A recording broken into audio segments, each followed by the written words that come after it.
Question number 5, Alfred Ngaro. Thank you, Mr Speaker. To the Minister of Social Development, what recent announcements has she made regarding child, youth and family? The Honourable Anne Tolley.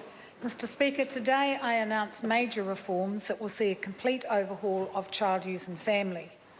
I've received a detailed business case from my expert advisory panel, making it clear that the current system is broken and must change if we are to get better life outcomes for our most vulnerable children. The overhaul will include establishing a new operating model that intervenes earlier, provides truly effective services and support, and includes the voice of the child in decisions about their care. This is no quick fix, but it is about giving our most vulnerable young people the protection and life opportunities they deserve.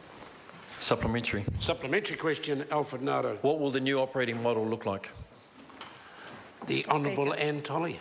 Mr Speaker, the new model will focus on 5 core services: prevention, intensive intervention, care support and transition support services, as well as youth justice services aimed at preventing reoffending. What's different about the model is that it will move from crisis management to focus on long-term outcomes for vulnerable children and place their needs and voices at its heart.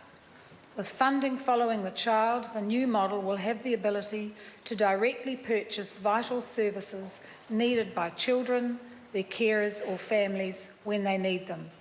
We need to stop simply reacting to crises and focus more on harm prevention. Supplementary.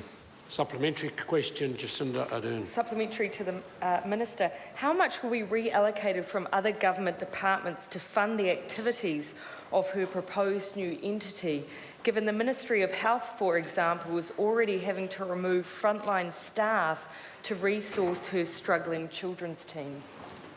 The Honourable Anne Tolley. Mr Speaker, as I explained to the member today when I briefed the opposition parties, that work is to be is part of, and the Cabinet papers explain it to be part of a stream of work that will be undertaken this year.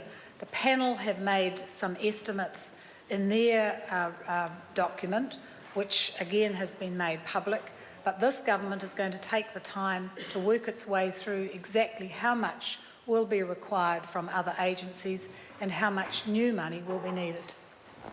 Supplementary. Supplementary question, Alfred Ngaro. How will direct purchasing help vulnerable children get access to the services they need? The Honourable Anne Tolley. Mr Speaker, accessing the right supports and services when they're needed is vital to truly support our vulnerable children. Our staff shouldn't have to negotiate with providers when a service is urgently required for our most vulnerable children. Much like ACC, the new model will have the ability to directly purchase services such as health, education, trauma and counselling. These services could be purchased from DHBs, education providers, NGOs and specialist services such as psychologists. We need a system that gets these children the help that they deserve when they need it. Question